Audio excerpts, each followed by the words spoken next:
ओम शांति। आज 10 जनवरी 1979 अव्यक्त मुरली की एक छोटी सी पॉइंट देखते हैं।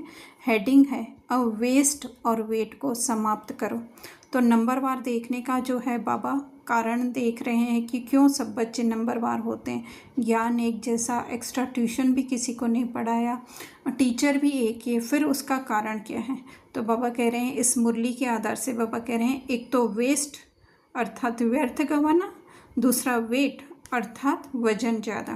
तो बाबा कह रहे हैं जैसे शरीर की बीमारियां भी होती हैं तो उसका मुख्य कारण होता है वेट अगर बढ़ गया है तो भी जो है शरीर की बीमारियां होती हैं, ऑटोमेटिक उत्पन्न हो जाती है। तो यहाँ पे भी है ना, वेट बढ़ने के दो कारण हैं। जैसे शरीर के हिसाब से क्या होता है, या तो सड़ी हुई चीज़ें खाते हैं, सड़ी हुई वस्तुएं होती हैं उनको खाते हैं तो वेट बढ़ता है, और दूसरा जो है वो तली हुई वस्तुएं खाते हैं। तो बाबा कह रहे हैं कि सड़ी हुई चीज़ें हैं, बीती हुई बातें जो न सोचने की अर्थात न खाने की है, ऐसे सड़ी हुई बातों को बुद्धि द्वारा स्वीकार कर लेते हैं। अर्थात हर आत्माओं की कमियों व अवगुणों का स्वयं में धारण करना, इसको भी सड़ी हुई वस्तुएं कहेंगे। तली हुई वस्तुएं खाने में बड़ी अच्छी लगती हैं, अपनी तरफ आकर्षण भी बहुत करती हैं। न दिल होते भी थोड़ा सा खा लेते हैं। जितना ही आकर्षण वाली होती हैं उतना ही नुकसान वाली भी होती हैं।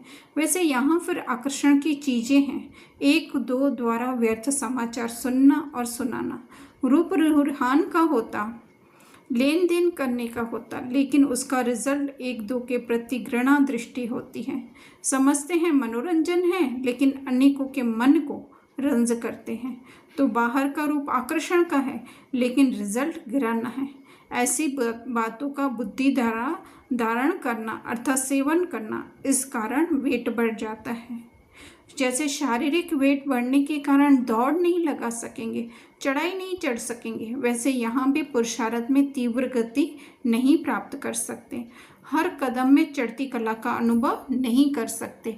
तो यहाँ चढ़ती कला का हमें समझना है कि अर्थात हमारे बुद्धि है ना, बुद्धि जो है वो ऊंच नहीं बन सकती है।